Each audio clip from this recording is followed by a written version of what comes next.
Hello, viewers. This is your teacher, Ezra Mbolo, a teacher of English and literature. In today's study, we are going to explore the various facts about the text A Doll's House and the pieces of information about the playwright. A Doll's House was published in the year 1879. The playwright behind this play is one Henrik Johann Ibsen. Henrik Ibsen was born on 20th of March 1828, and he later died on the 23rd of May 1906.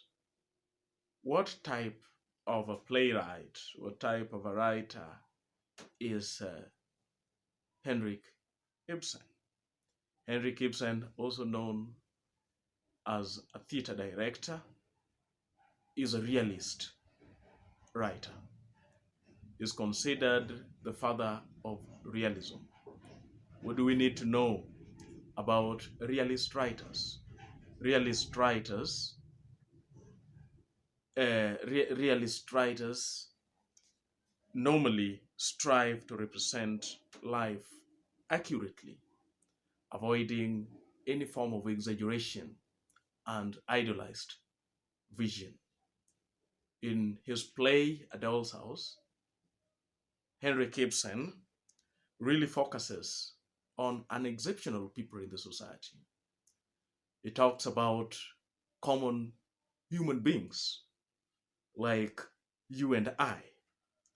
He tries to avoid the exaggeration seen in texts like William Shakespeare's King Lear, Julius Caesar is at the play Romeo and Juliet.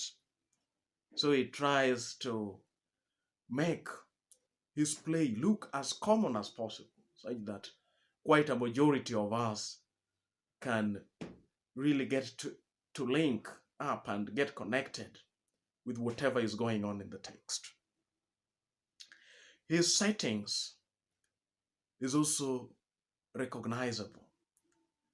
Like, for instance, if you look at the stage direction at the beginning of the play A Doll's House, you are able to identify with Helma's living room. It is a living room that most of us have seen, if it is not the living room that we own. The language he uses is also simple and is in prose, a language that we can quite identify with. So all these make Johann Henrik Ibsen a realist writer. And that is why A Doll's House is being considered as a realistic prose drama. What is this text, A Doll's House, all about?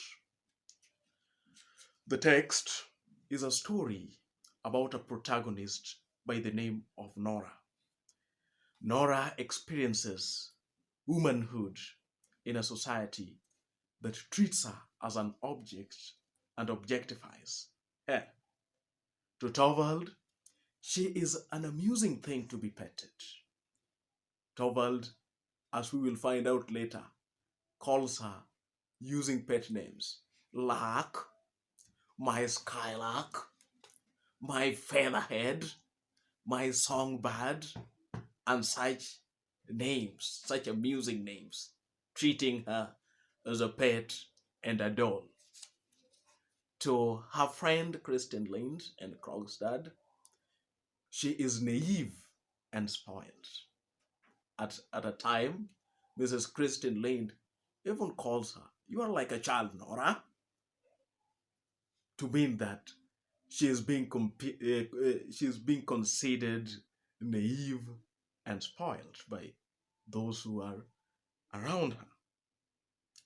Through a series of sustained irony, suspense, anticlimax, and surprises, Henrik Ibsen really brings us to the climax of the plot in his text. Nora'S character incredibly metamorphs from this childlike, self-centered, and insensitive woman into a woman who understands the complexities of life, who is resilient and has a strong devotion for her family, husband, and children, and who understands better how the society works, unlike how she has been considered. The main subject matter that Henrik Ibsen deals with in this text is that of the unacknowledged role of women in the society, the sacrificial nature of women in the society. Henrik Ibsen wants us to see that the woman in a doll's house is able to go to the deepest length.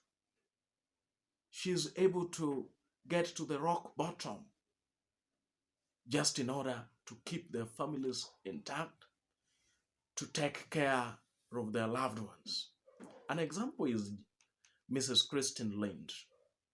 Mrs. Kristen Lind jilts Krogstad, whom she deeply loves, because the lover is penniless and she wants money to take care of her ailing mother and her two siblings who cannot fend for themselves.